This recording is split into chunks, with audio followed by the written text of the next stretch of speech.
Hello, all. Thank you for joining the Human Libraries of Procurement podcast. We call it Human Libraries of Procurement for three basic elements: the human connect, the libraries part, which shows wisdom and knowledge, and procurement, because we talk about procurement. One such human library is Simon. Simon, thank you for doing this. How are you doing today? Great, and thanks a lot for having me. It's truly an inspiration to find a network such as this. Procurement is actually a quite new area for me, but we'll see more about that soon. Right. So, Simon, we are there for procurement. You are there for AI. I think we both can learn a lot. I think this is what the podcast would be about. If you would start by your introduction and tell us about your career journey, and then we'll take it from there. Yeah, absolutely.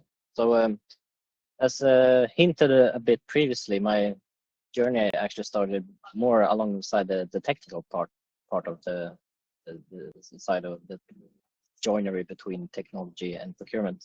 I started programming when I was 12 years old, thanks to my older brother actually, who works in the gaming industry, like Angry Birds or Minecraft, that sort of industry.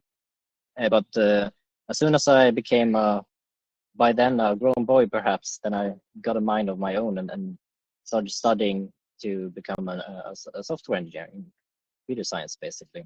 And along that way, I got a lot of I had a lot of interest in AI from the beginning. I had done a lot of bots in games and similar when I was young. And then one of the doctors, the PhDs at the university, I caught his eye, and he asked, "Well, we have this AI and robotics lab at the university. Maybe you'd like to take a peek." And by then, this was 8-9 years ago. So I started joining I didn't know it by then, but it was the World Championship in robotics. So me, a junior developer from straight new at the university, joined that, and the rest is history, you could almost say. But since then, I've been in this RoboCup in Magdeburg, in Montreal, Canada, Sydney, and Bangkok. So, and at the last time I was project and tech lead for the Swedish national team, we went to the third place, a respectable third, I'd say. So I got a lot of experience in the robotics field to begin with. And about then, when I also graduated, I got a master's in AI and machine learning.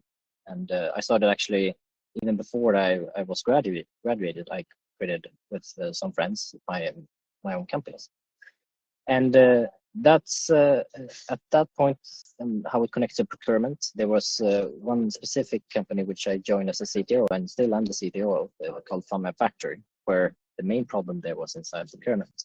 So I'm quite fresh, actually, about three years or so inside the procurement space, you could say, but not so fresh inside the technology and AI space in general. And I found the love between these two areas, you could say, when I found out that, hey, wait a minute, and I think this is apparent, this Archer network as well, that procurement is everywhere. And if there's something that the engineers love, then it is to solve more problems. So that's a short introduction about my journey and how I'm here today. Right, Simon. Simon, thank you for sharing that. It's a great story. It's an incredible story. Somebody who is starting at 12 as a programmer, and then AI and robotics at a time when we didn't hear about AI or robotics, and then representing your country and winning the third prize. I think a lot of combinations, nice. And then you coming to procurement. I think that's a great addition as well. And so lots of good experience there. I think it's just two things that I need to say before we move on. It's a general disclaimer that we are not renting any company here. We are here on our own capacity. And the second one is, if anyone has any question, please put them on the chat. I would be very happy to read it out, and then Simon can answer them accordingly. So, Simon, we'll start with the RoboCup experience, and tell us your journey about the RoboCup. What kind of So when I first started in the RoboCup team over there from Linköping University, where I studied, the first thing I actually did was work within face recognition. And short information about that is that even at that time, many years ago, and even more so today, is that, well, facial recognition in systems are way better than humans as recognizing faces. So you could actually say that when you have over 150 friends or something on, let's say, Facebook or other social network, the system knows more, recognizes your friends better than yourself. And that leads to all sorts of places. I also worked at along that time. This connects to RoboCup in this experience in terms of working in actual production systems. So in all cars today, the newer cars, you have cameras in the windshield and cameras all over the place. This in effect means that a car could actually, when we talk about self-driving cars and similar, to recognize and very fast think about how to manage, inevitable like collisions or similar, where it could look up like how many friends do you have on Facebook and similar. Should it kill you or should it kill the other one and similar. That's a scary field of expertise I got back then. But the main thing was that one of these subsystems in a robot at that time was super amazingly good at even that time, but even more so today. And as I move on to becoming more experienced from first starting in RoboCup, I moved toward more about navigation and the general system integration and similar. And there are a few key moments I learned about even as early as 6 years ago, when we got access to the GPT before it was launched. So everyone at this time knows about ChatGPT, right? Well, we had GPT-2 even before it was ChatGPT, so it was quite. It wasn't as filtered as it is today. It wasn't as heavy. It was quite crude in terms of functionality and similar. And but even way back then, 6 years ago, we realized that, hey, this is going to be the next big thing. And I think that is the general way when you described in the beginning that, well, there's a lot of AI going on right now, the AI wave in general, but we need to remember as well that it started super early. But the main thing why people has got an eye for this today is because, well, previously it didn't speak in our language. AI has been in most devices, have, for instance, a simple phone here. Now this is called an AI phone because they also need to sell more phones, right? But AI has been in that phone for 20 years, even more, perhaps. And the same goes with other systems like banking, finances, and similar. But nobody spoke about it in that sense until I think the main like divider was even earlier than that. Let's say 2010 or 2012 when people realized what you could do with AI. And during this RoboCup, we were actually the Swedish national team. We were the first one to implement and use the GPT model on competition. There are lots of leagues. The main gist is basically that robots should be even better than humans at playing soccer or football by 2050. Maybe 30 years ago, so when this competition started, people didn't think about that in that sense. But today, people think it's quite realizable, right? And we were in one of these leagues that had to do with Service Robotics. So we can picture robots should be able to come to, well, I'm sitting at sort of a restaurant here, and you could imagine that the robot would come here and ask me for something to drink, ask me for some food or similar. And the main competition challenge was actually that you would put a robot into an area it hasn't been before. So you didn't know how the competition area looked like. And you had to make sure that you understood rules and had a very functioning robot to be able to compete and complete these different tasks.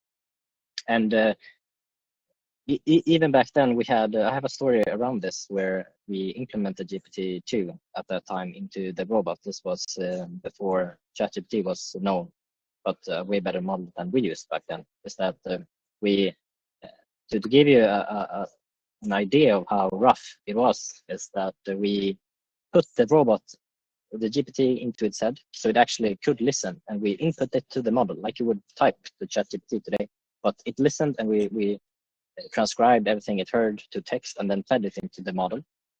And we gave the output another interface where it could take the text and then send it out to the robot's voice system so it could actually speak. And there was one instance, to give you an idea of the roughness, we had an interview by the state television here in Sweden at the university. They usually come by because my university is like the AI center of Sweden. And there was a state television there, and one of the professors were going to have this interview. And one thing that we as students back then forgot was that we had not turned off GPT-2 inside the robots. So we were sitting behind sort of a glass screen where we were outside the lab, but you could look into and check the interview with the robots were there in place to make it look more live and talk more about AI and robotics and similar. Well, the interview went great, actually. But along the end, I think the interviewer was called Karin or something. About near the end, the robot had been fed. Think of ChatGPT, fed so much information, it didn't have time to respond anything, but it was fed continuously. So it was listening of, because it could find people, right? That was part of the, what she turned around and then looked at Karin and said, bitch. just like that.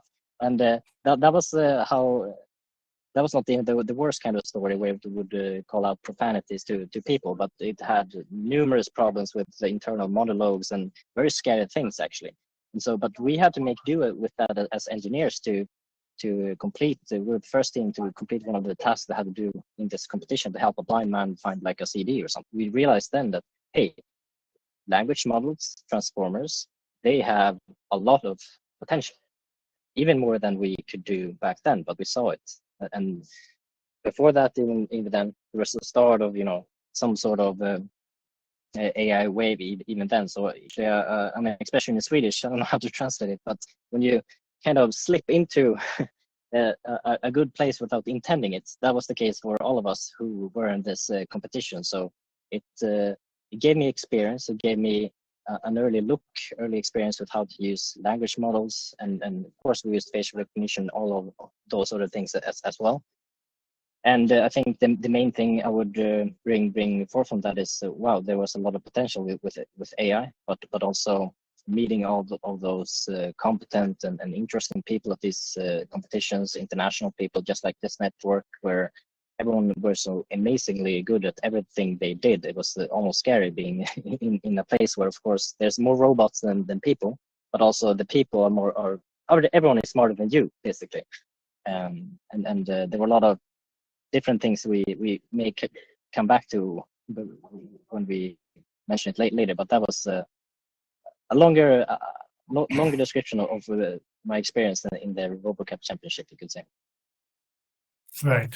One thing I can tell you is that if you are ever in a room that has smarter people than you, I think you're in the right room. And that happens a lot with me. The facial recognition, I hope that, that has something for a guy, at least for people like me. I have hard time recognizing people of every day that I meet also. You talked about the information overload for the GPT and other robots. All these are success stories, even if they are steps or at one time they are limited, but they are success stories in itself. Are there any other success stories from your early years or even now when you are dealing with AI and robotics that you would like to share? Yeah. I have one I'm thinking about in specific, but to also, when you say the limits, they're actually the same limits today that we had back then. They're only, let's say, larger, so you don't notice the same limits, but they're still there in terms of overloading. A GPT model, they're still there. It's just harder to reach it, and that's we can talk more about what I think about future applications there, but it's not as noticeable today, but the limits, they are still there, I'd say. And in terms of other projects, I remember when joining a CDO at my current company, there was in the beginning when this was after ChatGPT was released, by the way, and there were a lot of technologies, because it turns out if this is going to be, I'm going to try to explain it less tech savvy or tech heavy, but GPT models and any other neural network, they have sort of layers, right? Because it tries to replicate what we have in our own brains. Our neocortex has layers of neurons. Yeah. That's the way we also try to do it with AI, because AI is artificial intelligence. We're trying to replicate what we see here. We don't understand all of it, but we're trying.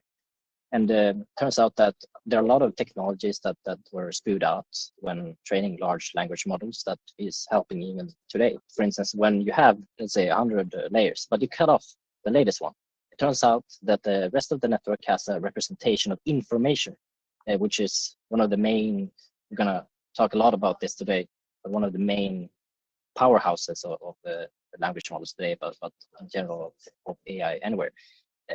A good representation of the information. If you cut off the let's say the top layer of your neocortex, maybe you won't be able to speak, but you will still understand things. And that's one thing that in my current company, we were one of the earliest to actually implement that kind of technology, which is today used everywhere. And that was, I didn't know it back then, but we were early using the same kind of technology I had been using over years. By utilizing the same sort of stuff that was out there, but only doing it differently than others. We were quite early on the hype train of AI, you could say, but using technology that was wasn't mature for that time. It's crazy to think that this was, let's say, 3.5 years ago or something, but it's crazy to think that we didn't see any resources, not anything out there, but we built a lot of things around that technology, and it turns out that we were earlier than most, and that's I think one of the successes in terms of my career so far was to utilize some technology that actually stood its time so far, at least, and probably will do so even longer in the future. And we're gonna get back to this because a lot of things in procurement has to do with information, right? And the more accurately you can get more information, even faster. Well, I think that's one of the keystones to be able to procure faster, more effectively, and being more productive, you could say. So I'll leave it there and we'll get back to it. Right. I'll read out the comment from Harold here. So Harold says, great. So soon we can send a procurement robot to the C-suite to do the presentation and get hammered by finance instead of us. So we can have the robot go to finance and show them all the savings that we want to claim. And then the robot, hears that this is not qualified as a savings. So that would be nice.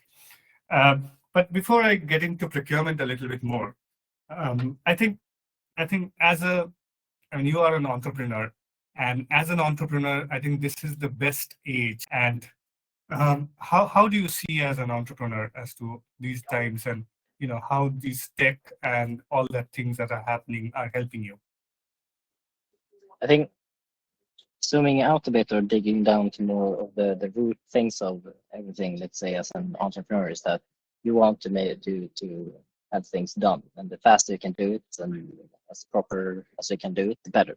So for instance,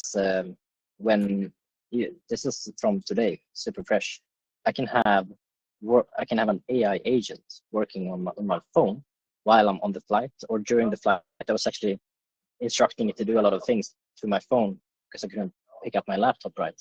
And so I can do a lot of things in the background, where I can instruct it to do something. And with the right tools and the right models and similar, I can do a lot more with less time. And that is one of the, I think, key powers in terms of entrepreneurship, is that there are way more things you can do, especially if you are inside tech. But there are a lot of different frameworks today, services, where you can basically have a drag and drop sort of interface where you create workflows, because usually what you're doing is working with something that you need to produce some type of result or similar. But with AI in general, AI agents, you can in my case write code. Even though I'm in this live stream right now, I am having it in the background doing things for me, until it tells me that, hey, I need more instructions, or whatever it may be. The timeline from the earliest of times when you could have AI agents, the amount of work they could do was limited. You could maybe let it go for 10 minutes. And even so, in the beginning, when we had GPT at the university, it was seconds, right? But But Right. as time moves on, there's actually a benchmark for this that checks how long can an AI agent do continuous work without needing help. And that time is hours today. And that is something I would say is the main thing that it helps me. And an entrepreneurial type, I'd also like to have more of these agents to do more things. But one thing that we're going to talk about later is, of course, what shouldn't it do? Because of course, it's like a term in technology, at least, where you would say someone is creating AI slop. And what is slop? Probably people don't think that's a very positive word, but you're not that productive if you generate shit or you get shit results. It's like picking a let's say a 5-year-old kid to work with procurement, and sure, they're gonna think it's really fun to work with things, but when you get the results, maybe it's not really what you expected, and you wasted time rather than gaining anything. So there's a subtle sort of line between getting more out of it and then also creating more shit out of it. So we'll get more into that later. And I'll take another 2 comments here. So in continuation with the finance and robot and savings, Alex is hopeful that finance might believe robots rather than the procurement people, which I think makes sense. It might work out in that way. And Shabnam says, great background, Simon. Out of curiosity, what was the problem encountered at the company you worked for in procurement? So how did you reach procurement? Yeah, I can go into that right away. So when I was approached with all the, you can think of all the problems that exist in procurement and probably exist in many other places as well. But there was one specific that got to me, because a little background was that when I still studied at university, I was in this sort of entrepreneurial mentorship group, and I learned a lot about hidden problems. And hidden problems are those problems that a lot of people in their role, in any place, in any company, actually, they find sort of it takes time to do something, but then they forget about it. So but they do it all the time. One of these things could be, for instance, that you're always walking to work, and it takes 1 hour. But maybe it would be way faster to bike to work instead, because then it takes you 15 minutes, let's say. If you just walk all the time and you don't even think about, that you could get there faster, and maybe you have kids and want to leave them at kindergarten or something, then that's sort of hidden, where you've sort of lost any sort of focus on the problem at hand, and you're just doing it because that's the way you're supposed to do it. It's usual. These kind of problems exist everywhere, at any company, any relationship, any sort of level in society. There are hidden problems that people just don't even think about because it's so normal by culture or by the way of work, that it's just the way things are supposed to be. And there was one person, Dimitri, the founder of the company, who came to me and my friends in the company we started first, and said that I have this idea that in procurement we're working especially with this was a Swedish company where he worked at previously, and he said that we had a supplier in China. We had very bad communications. We got it from a friend who knows someone who knows someone else, and then we got to this factory supplier in China. But now there are a lot of European sort of compliance stuff, and we went out to try to find a better supplier. It took him like 2-3 months or something to actually find a company that was located in Sweden, very close by to his own company. They had the same price. They had renewable plastics instead. They were creating these kind of plastic beads that you may know that the kids play around with and maybe iron them. At least we do in Sweden. So plastic beads, you make patterns and everything on sort of a board and for renewable plastic. And then this was one of those hidden problems. He thought like this, very simple. Why should it take so much time? Cannot we shorten it a bit? But he didn't have the technology to do it. So he went out to my previous company. We were 4 people, and he also checked out the companies as well. But we won that procurement, you could say, or the, what do you call it, the tender. What I saw then was basically that you can shorten this. I'm an optimist myself, but we have shortened this time already to find new suppliers based on requirements you have, or the one or the other, where you don't need to go to fairs, you don't need to go to travel a lot.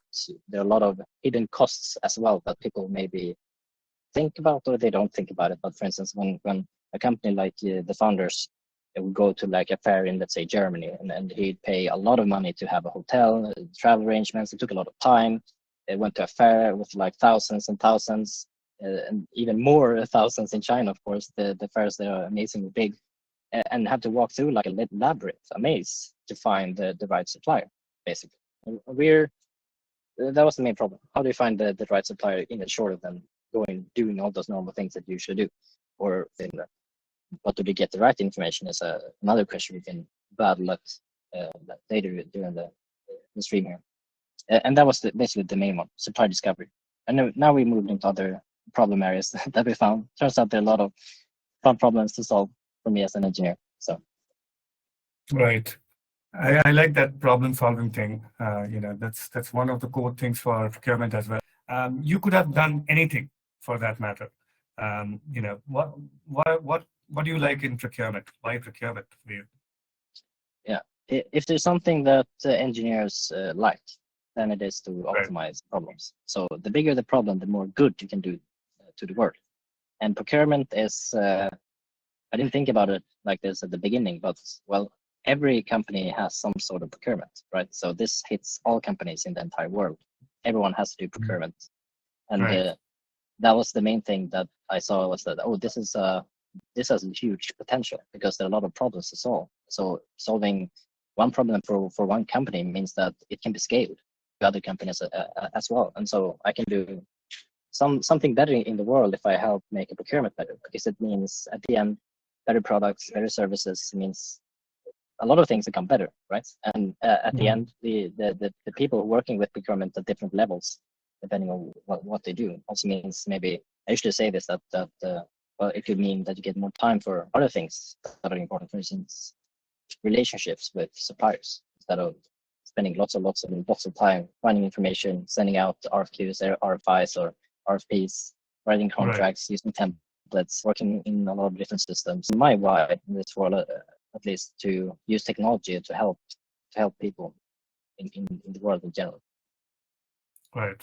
And I think I talk about procurement, but it is supply chain in general that has a lot of potential of AI and tech to make it better, because we have problem everywhere.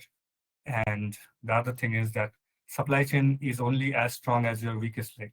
So as long as you have a weakest link, your supply chain will break at one point of time, and that is not a good thing. So what kind of current state of AI do you see, and what can things help?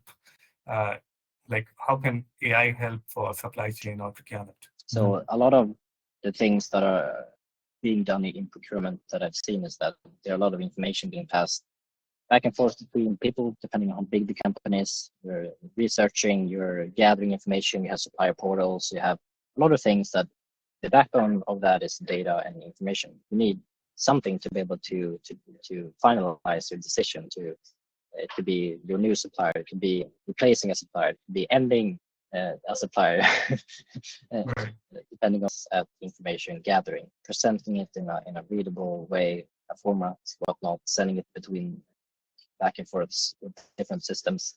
And that is something I'd say the main power within AI lies today, is when you have to deal with the information, the data. And it takes you a lot of time to find this. You have to make calls, you have to Google things, you have to look at their website. They have to, or the classic move is, of course, to outsource your problems to the supplier themselves. You have a supplier portal, and you tell them to, hey, log in and fill in your information. I'm not going to do jack shit. It takes me time, right? The center of everything is information. Can you get that faster? Can you make it more? The direct approach I'm talking about now is, for instance, when you need something at the moment you're thinking of. So you need their compliance stuff. If you're in Europe, you need to know about their sustainability numbers and how much carbon dioxide is depending on the materials in the products and whatnot. And the second approach, which is I'd say well-defined area today, is that, well, how do you deal with the unforeseen circumstances, or let's say risk inside the supply chain? Now, depending on the size of the company, let's say pick a Swedish company, IKEA, they're more prone to different sort of risks, or also smaller companies. Right? There are a lot of big supply chains, a lot of things moving back and forth. But how can you work to be rather working before any problem has happened? There were some disturbances, I'd say, in the supply chain in general. You had the COVID, the pandemic, for instance, disrupted a lot of things around the world. You had for Europe, the Suez Canal were shut because a ship sort of, set up on its side, blocked everything going through there, which meant a lot of disruptions and things that were delayed for months after that. Indirect approach there is how do you gather so much information that may happen around, like a risk, for instance, that you can risk or find different risks around the world, so you can rather work with it before it has happened, and get something formatted in the system that you're sitting in, which helps you finalize to take a certain decision that you need to be able to make sure that your entire supply chain remains sort of unaffected, because that is one of the big problems, I think, especially for executives within procurement, is that there are a lot of things that can happen and you have to work with that. One of the parallels I can bring in from software development is that the more reliable system, in this case a reliable supply chain, the more reliable you want it to be, the more you need to work out those single points of failures. If you only have one route or one supplier for a specific product, service, or what you're looking for, then you have a lot of risk if something goes wrong with that single line of transport, let's say. And quantify the risk and know that this place, this line you have, is probably a very good idea to right now discover new suppliers so that you can work with that risk, so that you're ready. Because you never know if there's another pandemic, you never know if there's another ship that blocks a canal. But AI can do that sort of indirect approach where you get more information faster, so that you can know and see through the supply chain. Your company is the only company in one of few that actually handles crises very well, because you got the help that you needed. So the direct and the now indirect, or let's say strategic approach of using AI, I think both of those today work very well if you have the right tools. I still remember those memes that came out when the ship got stuck in that canal, and those are nice memes. I just wanted to expand on that part a little bit more. Right now, the information that I have about AI is that AI is consolidating all the information and giving me an answer that I need to have for my problem, let's say. But that has two classical problems to it. One is that, garbage in and garbage out kind of thing. Whatever is there in the net is what I'm getting from AI. And the second thing is, if nobody creates a new information, let's say, if everybody is searching for AI information, nobody is creating a new information, then there is nothing new that is getting generated. So how or what can be done? Yeah.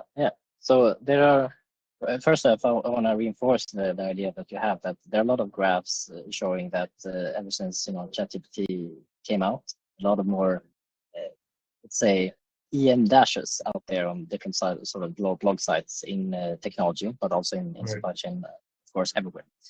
That sort of, to me, those are EM dashes are used more in books, not that much created by humans, but somehow the large language models, they reacted to this one. So you say that the outputs that they have are, yes, indeed, that if you're using language models that we're talking about now in specific, for this type of information gathering, where you're gathering a lot of text information on websites or whatever you're doing, then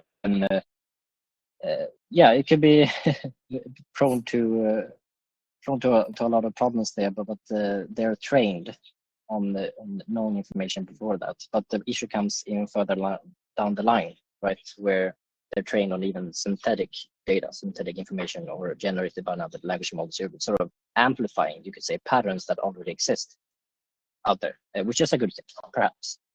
But it doesn't take away the fact that we need to even be more critical against the sources that we receive today than before, perhaps. Right. A lot of many people don't know about this, but one of the largest providers in the world against scraping and similar safety on websites has launched and has had it for a long time. I know this because I've met it in the technology part of things. That is actually, hiding the actual information out there. So even if you're using, let's say, ChatGPT only, and it tries to use this tool for searching the web, it may end up on a garbage site, not because it is garbage, but because it's protected from that type of scraping. So you may actually not know what it is that you're missing. And tackling these problems are difficult. Some information out there is, why, if we look into another perspective, why would a company that, let's say, is a supplier that you would like to find someone, why would they reject or hide information that they know could provide them more sales? So it's like a give and take, relationship out there on the web, I'd say, where some are protecting against language model finding a lot of things, and the other side is the models themselves trying to provide, because all they want to do and they're trained for is to give you an answer that you like. But that is in itself is bad, because it has a confirmation bias inside the model. I have a question from Harold.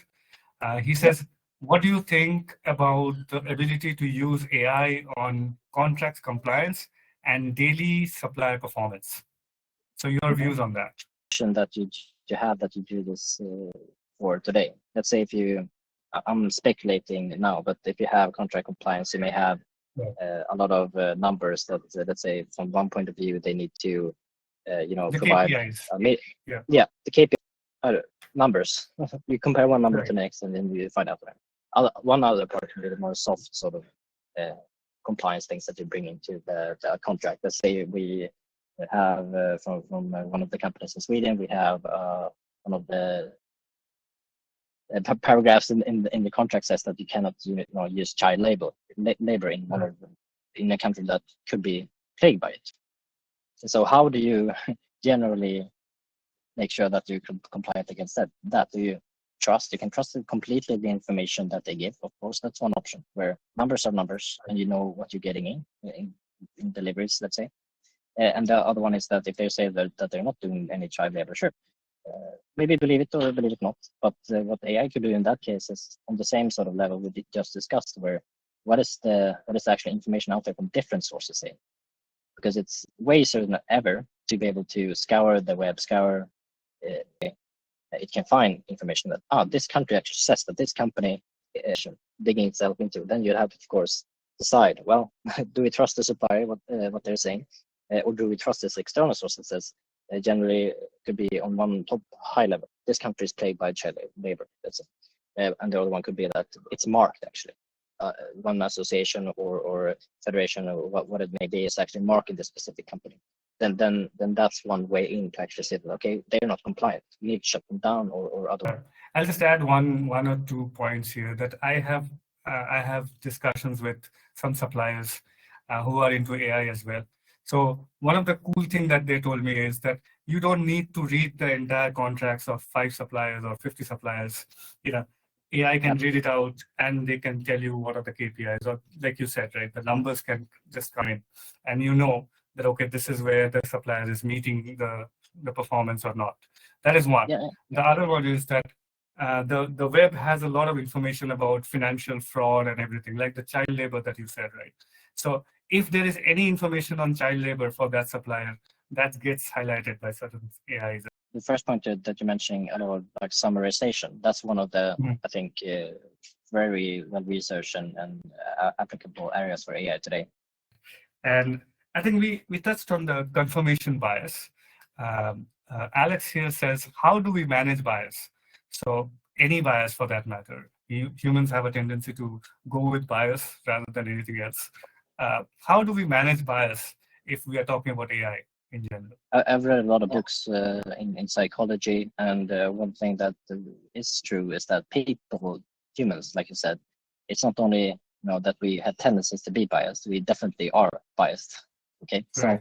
so the information we output and all those patterns that makes humans, unfortunately, in good ways and bad ways, of course, Right. that we are biased toward one side or the other in terms of what we think of. It's a fact, right? People are biased toward things they like. People are biased toward different cultures and whatnot, especially those that you are from. People are social creatures. We like the circles Right. of the people that we're inside. And these patterns are also showing in any model. It's such a different or difficult problem that I would not say that it's completely solved even at this point. For instance, earlier when I talked about facial recognition, the early ones, they were working really well on middle-aged white men, but then when it came to other types of skin colors and whatnot, the models performed way worse, and that is a bias because the models may be trained with a specific form of data, or in that case, so they are of human bias existing in the data, and so that the models learn the same thing. You can, of course, the larger companies today that work with the language models, this is of course not only with the language models, it's with AI models in general. You find biases everywhere because maybe you had 51 data points for one thing.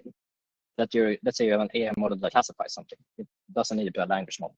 It has 51 data points for option 1, and it has 49 for option 2.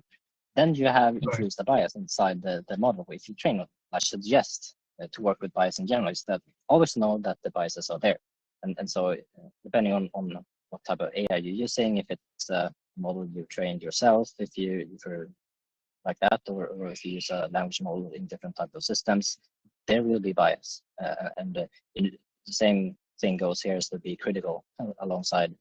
Are there any known patterns that you should be aware of that could create problems in that case? And this would be usually solved by other models. Of course, they can introduce bias as well, but try to filter out like what things could introduce bias. If this man is fair skinned, or this woman is as dark skin, let's say, by those two sentences, people are going to have different wild ideas on culture they usually find themselves in. You're going to find stereotypes, would be sort of biased in yourself. You could reduce that to a sentence that contains all the information but doesn't have as much bias. You could say, this person has blah blah blah, so you don't even know what type of person that is. You don't even know what country they're from. So masking out, my suggestion is to remove them so that you know that. I'll just move on here. I have a question from Seema. She says, is AI capable of creating on its own the vendor due diligence questionnaire based on goods or services being purchased, like a dynamic risk assessment? Also, taking into consideration the past credential of the vendor being assessed over and above the services being delivered. So, can AI create a due diligence questionnaire on its own? Let's say that with the correct sort of the thing that most people have been using with the language models, because I think that's one of the things looking at when generating something, generative models.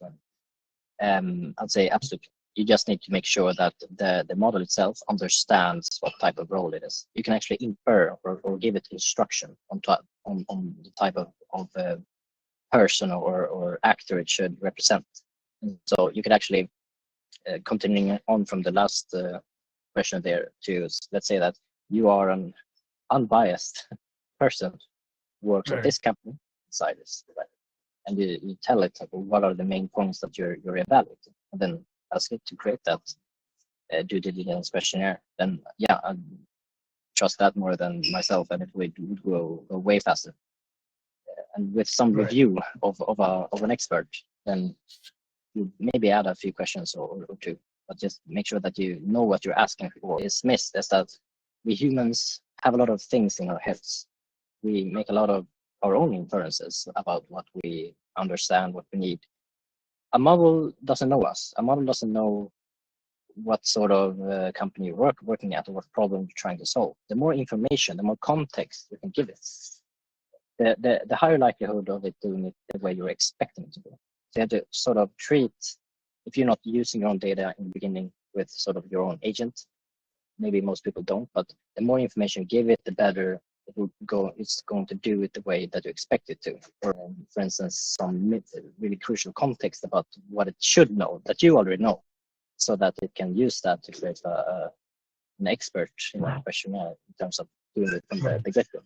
All models out there today, in terms of generative models, perform way better if you have examples, if you have a system or instruction prompt. All of them work a lot better if you hand it something to help it dig into the statistical probability in the area that you're probably expecting it to be. The more information, the better. I'll just add one more thing here. From my point of view, I would say that the problem is not that AI or even human can create a questionnaire or not. The bigger problem that procurement has is getting the approval for those questionnaires. Even an RFP with 300 questions, to remove one question, you need an approval from. Okay, we talked about the current state of AI. What kind of things do you think we are not able to do right now with the current state of AI that is there? I think one of the main problems to begin with is that even though a lot of people see a lot of potential because we're riding on the AI wave, at least I think that everyone all participating right now is here because they think about AI and use it as much as they can do. A lot of potential areas that, at one point you may think that everything is possible, but of course there are limits. There are things that are going to be better in the future and similar. And one of those things that, for instance, will be improved is that the more information, let's say, if we go back to the beginning when I introduced, for instance, we had GPT-2, and I said to you, Roy, that the same sort of limitations still exist. They're only not as visible. The same, limits of things, how much information you can put into one of these AI systems, or how good it is at anything, basically. All of those areas is prone to being improved even more in the future. So if you find those simple limitations, such as like how today it's not a problem, but previously it would be. Let's say you have this questionnaire of 300 questions. The earliest models wouldn't be even able to digest that amount of information. But Right. As models grow larger, or they become more efficient in their architecture, how it's built, it's able to consume even more and solve one of the problems we call it in normal speech would be like finding a needle in a haystack. That kind of problem is still difficult. If you have the more information you have, the more difficult would be to find the needle in that information. Right. And one of those things is moving on the same trajectory is going to be way better in the future. And spinning forward on what things are capable of or not. The word of caution I would say is that don't make sure that you actually measure and you compare and see what can it do actually, so don't think that that everything is possible just because you're using AI, because that's one of the earliest, and still I see everywhere when I'm out talking about AI, is that people expect it to be like the sort of magic thing that solves everything. It's not there yet. Right. There's a long time left for it, and it's important to also know that, for instance, when you're using variation models that we're into right now, is that whenever, no matter what the information or how much you put things into it, it is prone to, doing things wrong. It won't ever tell you in most cases that, I can't do that. There are some, as the time moves on, let's say you have moderation. If you do to let's say not safe for work things in ChatGPT, it's gonna reject it because it has a model that filters things for you. But it won't ever say that you cannot do anything if you ask it to, because it will output something, and that is a big problem that you have to measure and compare and see what is it capable of today. I think a lot is that we should have more specialized sort of in engineering. We should separate problems. We don't try to do everything with hit everything with one stick. It's nice if you can hit 2 things, but maybe not 10, because then it's going to be sort of, you're treating it as a magic wand that's going to do everything. It's better to separate as much as you can, Right. because we can scale it. Let's say you begin with something small. You begin with a model or an agent that is very good at creating questionnaires, like Seema mentioned earlier. And you improve it over time because you isolate that specific model or agent or context, you could say, that you're only doing questionnaires. Are you going to do more questionnaires in the future? Absolutely. Can you improve that specific one without trying to hit more things with one stick? Yes. And so then you can move forward without, building a house of cards, which during any sort of wind, falls apart. Then you build something robust piece by piece. And once you see that, for instance, okay, we have the questionnaire agent or model context, the template, the prompt, and then you have the contract writer. You have the KPI summarizer. You try to separate as much as you can, because as there are more difficult areas, which only you in this meeting or the stream can tell, the problems you're fighting.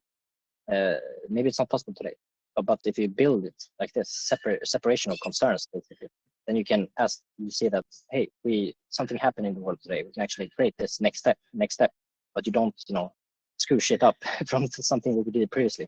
You separate them, so you can move with the capability. The better AI models become, the more systems allow for it, the more agents you can create. You can also have like a manager agent that contacts these different sort of agents.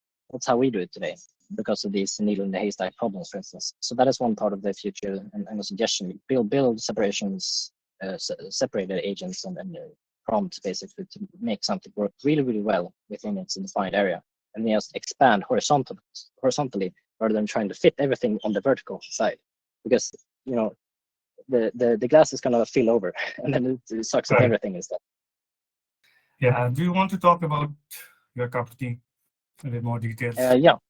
So now everybody already knows about the founder story. That's where we started, in supplier discovery. So it's depending on so a pattern I've seen is that larger companies, they don't need to discover as many suppliers anymore. They want to cut their tail. They want to consolidate their supplier base. And smaller companies, or especially retailers, they have lots of different products from different suppliers, but they also want to consolidate.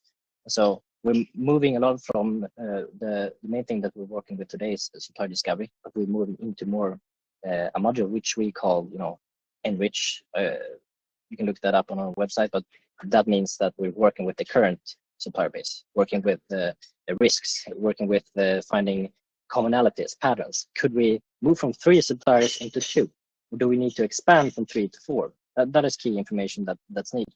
And also working with the communication part. We have our own agents today that handle communication as well. As let's say you're trying to find a new supplier for a specific product for one or the other reason.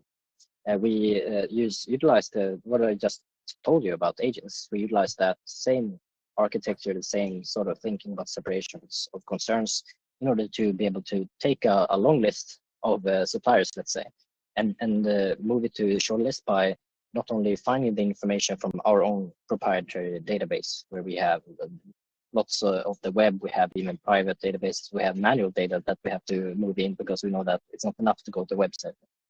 But moving with a lot of these, that when you want to contact them, the system handles it for you. And I think that is one of the key things, at least for our customers today, that I'm very excited to talk about and also mention, is the how do you automate also communication between, so you can gather information to your supplier portal in all sorts of ways. Usually, or what we're starting with right now, is like RFQs, RFPs, RFIs. When you cannot find the right information, which happens a lot, you have to go to the supplier and ask them to give you that information, because maybe a lot of the suppliers, some of them don't really display the specific type of information that you need. And so why not use that sort of analogy then, that you let the agents do the work, the heavy lifting, the system dig the information by actually contacting them. Right now it's through like communication channels like mail, but I mean, when I was at the university in the RoboCup, we even built like voice agents that actually calls people. It was with GPT, very like primitive, but today we can see those all over the place, where it's all about the information gathering, making sure that you have everything on place so you can finalize the decision that you need to do, if it's finding or consolidating, I'd say. So that's more information about it. Yeah. I don't have any question in the chat, just one comment here. This episode is recorded and will be available on Alchemy Live, replays, and also on the YouTube channel after the edits. So before we end, just one more question. How do you see the future of AI impacting supply chain and procurement?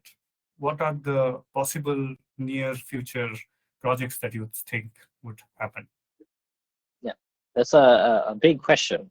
I can see so many things. Yeah, the main thing I can see is that we're moving toward agents that will be sort of like employees at the company.